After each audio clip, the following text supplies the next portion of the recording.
नमस्कार, मैं आस्तिक द्विवेदी एक बार फिर से स्वागत करता हूं आप सभी का समाज और मीडिया। जी हाँ दोस्तों, आज हम बात करेंगे ग्लोबल इश्यूज के बारे में। जी हाँ, मुद्दा क्या है? मुद्दा है जैव विविधता यानी बायोडायवर्सिटी। तो मुद्दा है कि बीते 5 दशकों में हुई विकास की अंधी दौड़ में जैव विविधता यानी बायोडायवर्सिटी की सबसे ज्यादा, अगर किसी भी क्षेत्र को, किसी भी चीज़ों को या किसी वस्तु को या किसी पशु को, किसी भी प्रकृति से जुड़ी हुई चीज़ को नुकसान पहुंचा है, तो इसकी वजह से सिर्फ पशु पक्षियों की कई प्रजातियां या तो विलुप्त हो चुकी हैं या विलुप्त होने की कगार पर हैं। जी हाँ दोस्तों, world wide fund for nature की लिविंग प्लैनेट रिपोर्ट 2020 की रिपोर्ट में ये चौंकाने वाली बात सामने आई थी। इसका एक बड़ा खुलासा हुआ था। इस रिपोर्ट के मुताबिक इस दौरान 10 में से 7 जैव विविधता यानी बायोडायवर्सिटी की प्रजातियां पूरी तरीके से खत्म हो चुकी हैं।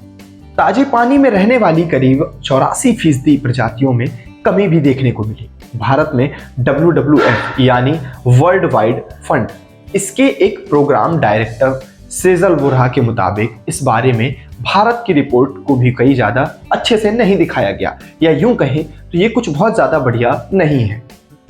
उनकी इस रिपोर्ट के मुताबिक दोस्तों, भारत में 12% स्तनधारी जीव और 3% पंछियों की प्रजातियां विलुप्त होने की कगार पर है, जबकि 19% उभयचर या जलचर है।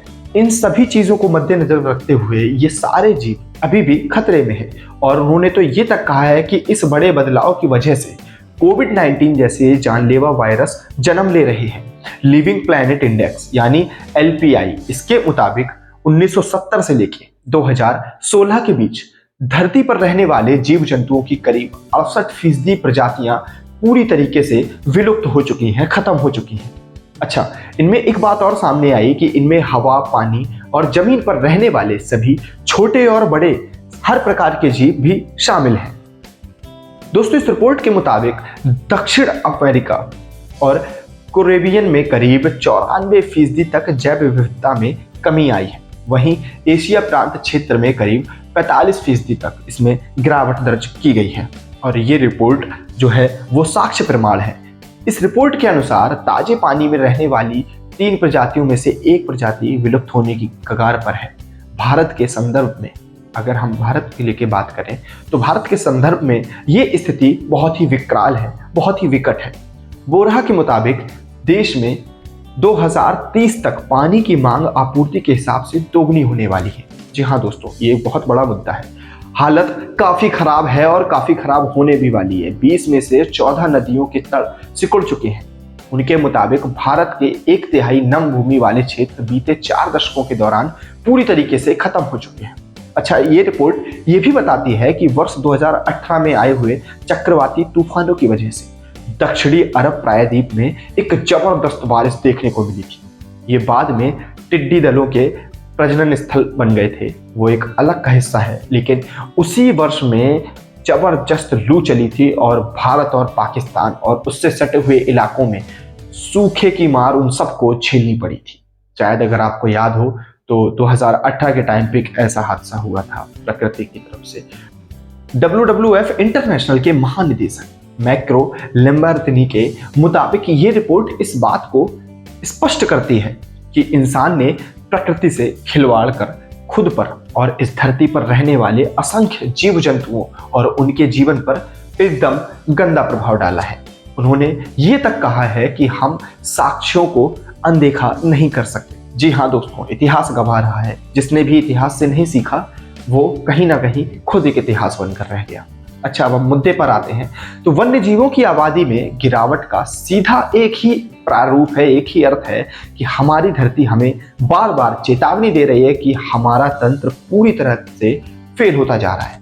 समुद्रों और नदियों की मछलियों से लेकर मधुमक्खियों तक, जो हमारी कृषि फसलों के उत्पादन में एक बहुत ही अहम भूमिका निभाती हैं, उनकी उर्वरकता बढ़ाती हैं, वो अब पूरी तरीके से नष्ट होती दिखने को मिल रही हैं।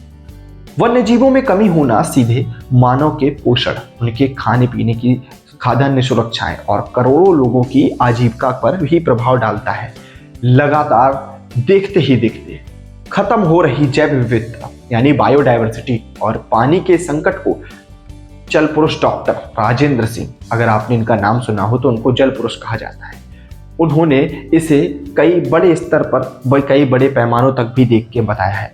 उनके मुताबिक भारत के 365 जिलों में पीने के पानी उपलब्ध नहीं है। 190 जिलों में बाढ़ की समस्या है। उनका कहना है कि यदि ऐसे ही हालात रहे तो आने वाले वर्षों में यूरोप, अफ्रीका और सेंट्रल एशिया में पानी को लेकर एक बहुत बड़ा तनाव बढ़ने वाला है और एक बहुत बड़ी समस्या पैदा होने वाली है।